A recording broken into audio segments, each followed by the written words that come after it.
Prezados alunos, aqui é o professor Marcelo Caramuru. Vamos começar a nossa nona aula de sistemas operacionais. Essa aula nós vamos tratar do capítulo 5 do livro Arquitetura de Sistemas Operacionais, do Francis Berger e Luiz Paulo Maia. A gente já viu que no sistema multitarefa, o sistema operacional escalona processos para colocar em execução no processador. O processador não sabe qual processo está em execução. Então vai ser responsabilidade do sistema operacional implementar a concorrência entre os processos, ok? Garantindo a alternância entre as diversas aplicações de maneira controlada e segura. Para isso surge o conceito de processo. O processo, então, é considerado como a base de qualquer sistema multiprogramável. Por quê? Porque vai conter informações extras, além daquelas relativas à execução do programa. Por exemplo, informações sobre o conteúdo dos registradores, as posições de memória que aquele programa está sendo executado, quais recursos estão associados àquele programa, ok? Então, o processo ele pode ser definido como um ambiente que contém um conjunto de informações necessárias para a execução de um programa. Até então, nós tratamos como igual os diferentes conceitos de processo, programa e job, ok? Entre outros. Então, a partir de agora, a gente vai ver que existem pequenas diferenças entre eles. Aqui nós temos um exemplo de 3 programas, programa 1, programa 2, programa 3, ok? Cada um associado a um conjunto de instruções, que na verdade é o programa em si, ok? Os códigos e as instruções de cada programa. E aqui embaixo nós temos uma linha de tempo em que o SO vai escolher um dos programas para ser executado. Okay? Então tem o processo X recebe o programa 1, o processo Y recebe o programa 2 e o processo Z recebe o programa 3. Com isso, então, no instante T0, o sistema operacional decide escalonar o processo X. Okay? Então o processo X contém as instruções 1.1, 1.2, 1.3, então vai executando aqui ao longo do tempo até o instante T4. No instante T4, o SO decide interromper a execução do programa 1, que está dentro do processo X, ok? Então todas as informações associadas aos registradores do processador são salvas dentro do processo X, ok? Com isso, então, o SO carrega o conteúdo dos registradores do processo Y e passa a executar no instante T5 as instruções 2.1, 2.2 do programa 2, ok? Do processo Y. Da mesma forma, no instante T7, o sistema operacional decide interromper a execução do programa 2, salva o conteúdo dos registradores dentro do processo Y, ok? E decide escolher o programa 3, ou escalonar o programa 3, que está dentro do processo Z. Então ele busca o conteúdo dos registradores dentro do processo Z, carrega o conteúdo desses registradores, ok? E a partir do instante T8 ele passa a executar as instruções do programa 3, que é a instrução 3.1, 3.2, 3.3, até chegar novamente no instante T12, quando o SO decide interromper o processo, o programa 3 novamente, e carregar o programa 1. Então, novamente, ele salva o conteúdo dos registradores no conteúdo do processo Z, ok? Carrega o conteúdo dos registradores do processo X e a partir daí passa a executar o programa 1. E assim sucessivamente. Cada vez que o SO troca o processo que está em execução, é chamado de mudança de contexto, ok? Então a gente viu que o processo vai conter, além das informações sobre o próprio programa de execução, vai conter informações sobre os recursos disponibilizados pelo sistema associados àquele programa. Quanto de memória, quanto de área em disco, tempo de processador, etc. Todas as informações relativas aos recursos dos sistemas que estão associados àquele processo. Com isso, então, a execução de um mesmo programa pode variar em função do processo que é executado, ok? O processo, o ambiente que esse programa vai ser executado vai variar, porque esse ambiente vai ter mais ou menos recursos, ou recursos diferentes. Nós já vimos em nossas aulas práticas que às vezes a gente tenta executar um programa em um usuário que não tem permissão. E o sistema operacional nega por causa disso, ok? Então, quando a gente executa o mesmo programa como root ou como administrador, a gente vê que o programa é executado corretamente. Se vocês perceberem, as linhas de código do programa são as mesmas. O que muda é o processo, ok? As informações extras além do programa, os recursos que aquele programa vai receber para poder ser executado. Um processo, então, ele divide-se em contexto de software, contexto de hardware e espaço de endereçamento. O contexto de software vai conter informações sobre os recursos do sistema que esse processo está utilizando. O contexto de hardware contém informações sobre os registradores do processador durante a execução. O espaço de endereçamento trata da área de memória com que esse processo irá ocupar. O contexto de hardware, então, vai armazenar e carregar o conteúdo dos registradores do processador, ok? Sejam os registradores gerais, sejam os registradores de uso específico, tais como o contador de programa, o apontador de pilha, o registrador de status, etc. Aqui nós temos a figura representando o funcionamento do contexto de hardware. Inicialmente, o sistema operacional escolhe o processo A para ser executado, ou escalona o processo A para ser executado. Então, nesse instante aqui, o sistema operacional decide interromper o processo A, então ele vai salvar o conteúdo dos registradores do processo A que estão no processador dentro do contexto de hardware do processo A, vai lá no processo B, dentro do contexto de hardware, buscar o conteúdo dos registradores e carregar no processador, ok? E aí sim o processo B passa a ser executado. Quando o sistema operacional decide interromper o processo B para carregar o processo A novamente, então, de novo, ele vai salvar o conteúdo dos registradores do processo B lá no contexto de hardware do processo B, ok? Vai buscar o contexto de hardware dentro do processo A, vai carregar no processador e aí sim o processo A volta a ser executado. E esse processo se repete diversas vezes.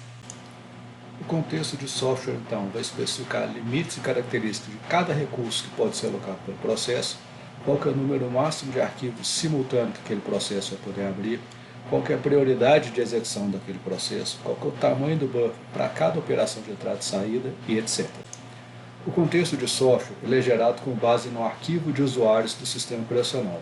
Okay?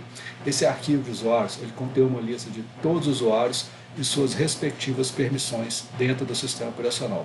O contexto de software, então, ele vai ser composto de 3 grupos de informações: a identificação, o cotas e o número de privilégios. Okay? Cotas pode ser entendido também como cotas.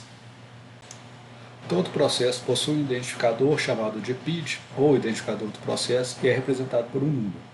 Através desse número, o sistema operacional e outras aplicações vão poder se comunicar.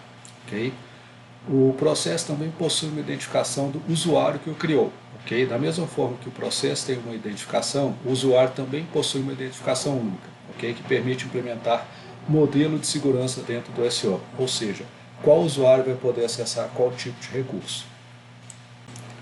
Quotas ou cotas são os limites de cada recurso do sistema que o processo pode alocar. Se for insuficiente, o processo ou vai ter sua execução prejudicada ou não vai ser realizado. Então, número máximo de arquivos simultâneos, tamanho máximo de arquivo a ser trabalhado, alocação máxima de memória e etc. Privilégios ou permissões. Com base nas permissões, o processo vai poder definir que tipo de ação ele faz com relação a ele mesmo, a outros processos e ao sistema operacional. Privilégios que afetam o sistema, então influenciam na segurança de todo o sistema operacional, ok? Então esses privilégios que afetam o sistema estão relacionados a contas de acesso específico, tais como a root ou administrador, entre outros. O espaço de endereçamento é relacionado à área de memória relativa a onde o processo armazena suas instruções e dados, ok? Cada processo, então, possui seu próprio espaço de endereçamento e o SO tem que proteger. Ou seja, eu não posso deixar que o processo A invada o espaço de endereçamento do processo B, da mesma forma que eu não posso deixar que o processo B invada o espaço de endereçamento do processo A. Toda a comunicação entre processos deve ser feita com o auxílio do sistema operacional. Aqui, então, nós temos uma visão geral da estrutura de um processo, ok? Então, no contexto de software, nós temos associado o nome do processo, o número identificador do processo, o proprietário do processo, que consequentemente também possui o número identificador de usuário, ok? Prioridade de execução, data e hora de criação e etc. Ok? Da mesma forma, com relação ao contexto de hardware, nós temos associados os registradores gerais do processador e os registradores específicos, Program Counter, Status Pointer, etc. Ok? E por fim, com relação ao espaço de endereçamento, vai conter os endereços de memória alocados para aquele processo. Até então, nós falamos de processo como uma coisa abstrata. Para ser implementada na prática, o processo precisa de uma estrutura de dados chamada de bloco de controle de processos, ok? Ou PCB. O PCB de todos os processos ativos vão ficar na memória principal, numa área que só o sistema operacional tem acesso. Essa área é limitada por um parâmetro do sistema operacional, ou seja, existe um número máximo de processos simultâneos que é suportado pelo sistema operacional. Aqui então nós temos uma possível estrutura de dados de um bloco de controle de processo. Então vou ter uma parte aqui falando sobre os ponteiros associados a cada processo, o estado do processo, o nome do processo, a prioridade, os registradores, limites de memória, lista de arquivos abertos, lista de outros recursos diversos e etc. Ok? Então vai ser uma estrutura de dados contendo isso tudo. Em um sistema operacional multitarefa, um processo pode estar em 3 diferentes estados, basicamente: estado de execução, estado de pronto e estado de espera. Estado de execução, então, é quando o processo efetivamente está no processador, ok, está sendo executado naquele instante. Se então é um ambiente monoprocessado, vai ter somente um processo em execução por vez. Se está em um ambiente multiprocessado, existem mais de 2 processos em execução ao mesmo tempo. O estado de pronto é quando o processo está aguardando alguma coisa para ser executado, está aguardando o sistema operacional o escolher para tirar do estado de pronto para colocar em estado de execução, ok? Geralmente essa escolha é feita com base em critérios diversos, que a gente vai ver mais para frente. E por fim, o processo pode estar no estado de espera, que é quando ele aguarda um evento externo ou um recurso para conseguir continuar o seu processamento.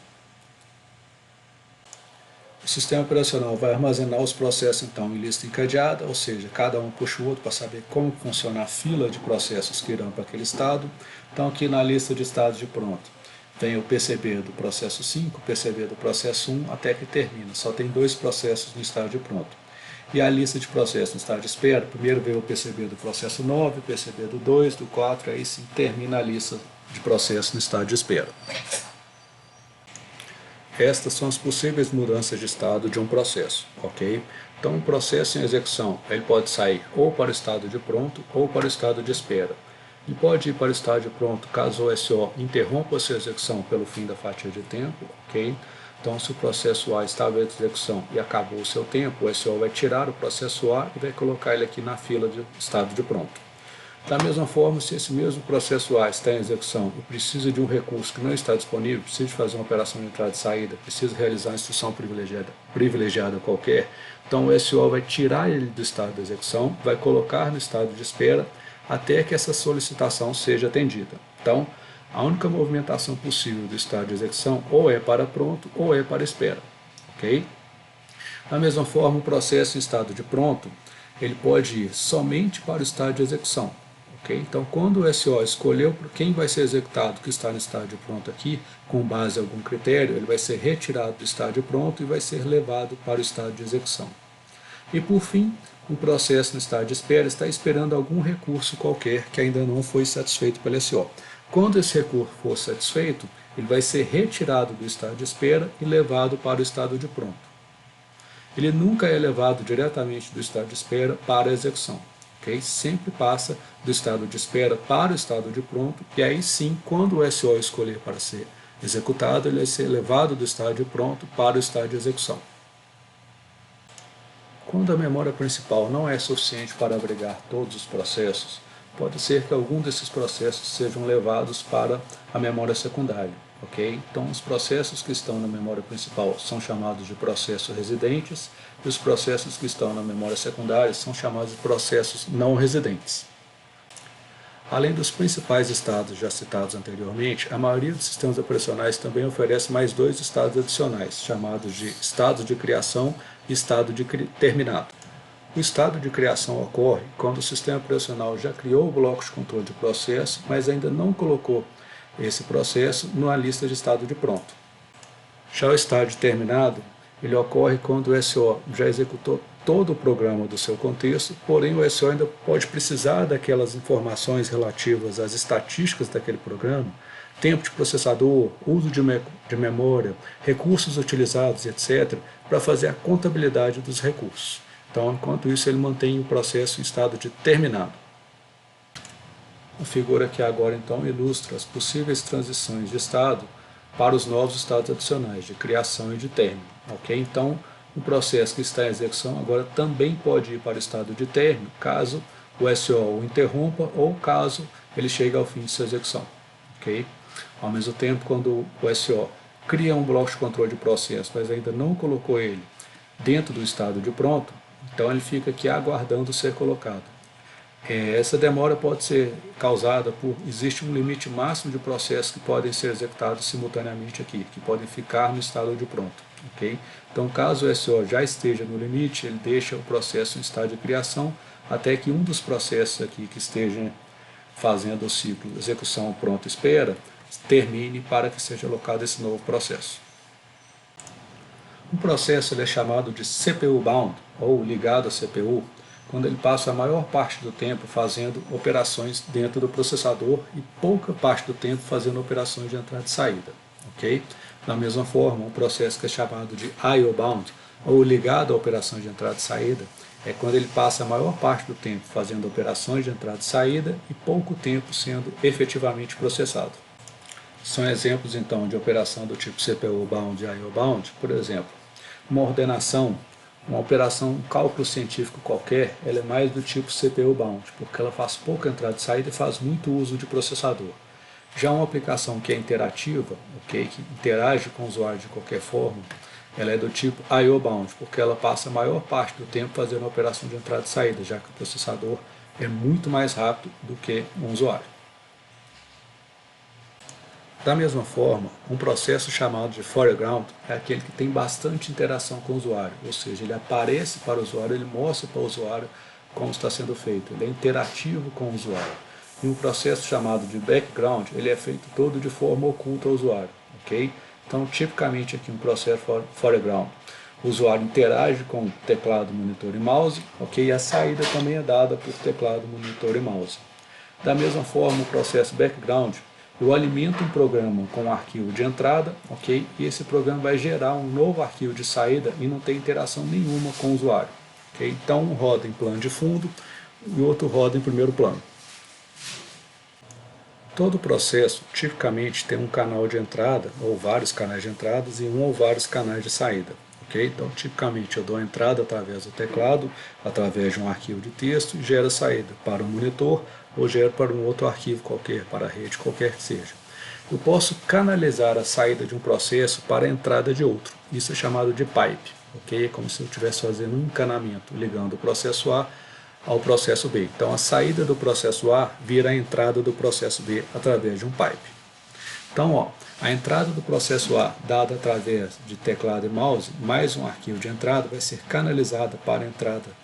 A saída dessa entrada do processo A vai ser canalizada para a entrada do processo B, que vai dar a saída para a tela e para um arquivo também.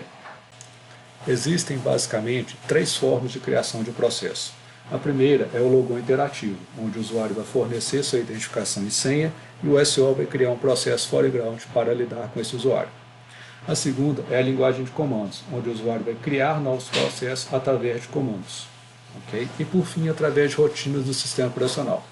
Um programa executável vai invocar rotinas do sistema operacional capaz de gerar novos processos concorrentes, ou seja, que vão disputar o uso do processador.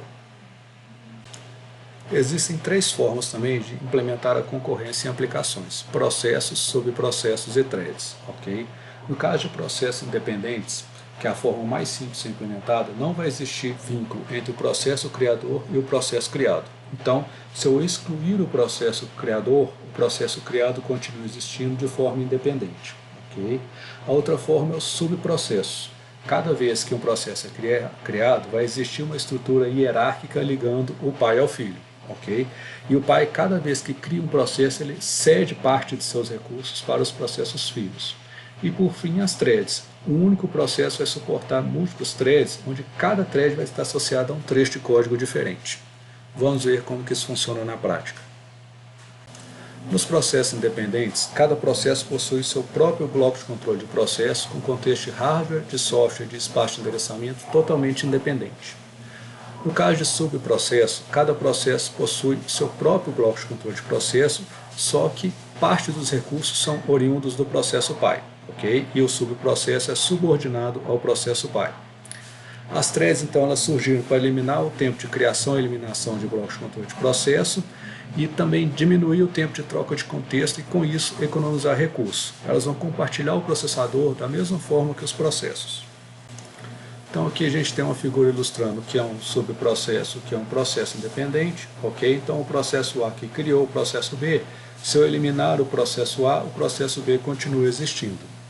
Já no caso de subprocesso, se o processo A cria o processo B e o C, e o processo B cria o processo D e E, se eu fechar o processo A, todos os demais processos serão fechados. Se eu, repetindo o mesmo exemplo, criar o processo A, B, C, D e E, se eu fechar o processo B, somente o processo A e o processo C continuam existindo. No caso de um processo multithreads, cada thread vai possuir o próprio contexto de hardware, mas vai compartilhar o contexto de software e o espaço de endereçamento. Ok? Com isso, o sistema operacional vai poder, essas threads vão poder se comunicar diretamente sem o uso do sistema operacional, economizando tempo. Dando um exemplo aqui para ficar mais claro, suponha que eu queira executar 3 processos distintos, A, B e C, ok? E fosse executar esses processos em processos independentes. Então, cada um, o SO teria que alocar na hora da troca de contexto de software, contexto de hardware, espaço de endereçamento, ok? Então, tem um tempo para fazer todas essas alocações de recursos. Se eu estou trabalhando com threads, eu simplesmente preciso de alocar o contexto de hardware de cada thread, porque o contexto de software e o espaço de endereçamento já é compartilhado entre as threads. Com isso, é mais rápida a transição de uma thread para outra. Sempre que o sistema operacional quer comunicar com o processo, ele vai usar a técnica de sinais, ok? Da mesma forma, sempre que um processo quer comunicar com outro, ele também vai usar sinais. Esses sinais eles vão ficar pendentes até que o processo seja selecionado para execução, ou seja, ele não é atendido imediatamente. Okay? Então o SO vai entregar o sinal para o processo, mas ele só vai efetivamente perceber que aquele sinal chegou quando ele for selecionado para execução. O tratamento de sinais é semelhante ao tratamento de interrupções, ou seja, o programa que está em execução e chega um sinal, então o contexto daquele processo vai ser salvo que está em execução e a execução vai ser desviada para uma rotina de tratamento de sinais. Ok? O sinal vai ser a forma então de chamar a atenção de um processo, ok? Da mesma forma que as interrupções são a forma de chamar a atenção para o sistema operacional. Então, supondo que é uma figura representativa, que esteja um programa qualquer em execução e o usuário digita Ctrl+C. Ctrl+C então vai disparar uma interrupção que vai chegar no sistema operacional, que vai mandar um processo de interrupção do processo que está em execução no momento. Ok? Então, ó, o hardware disparou uma interrupção que avisou o sistema operacional que avisa o processo através de um sinal. Finalizando então, o hardware vai interagir com o sistema operacional através de interrupções e exceções, ok? E o sistema operacional vai interagir com os processos através de sinais. E é isso, galera. Dúvidas, por favor, entrem em contato. Obrigado.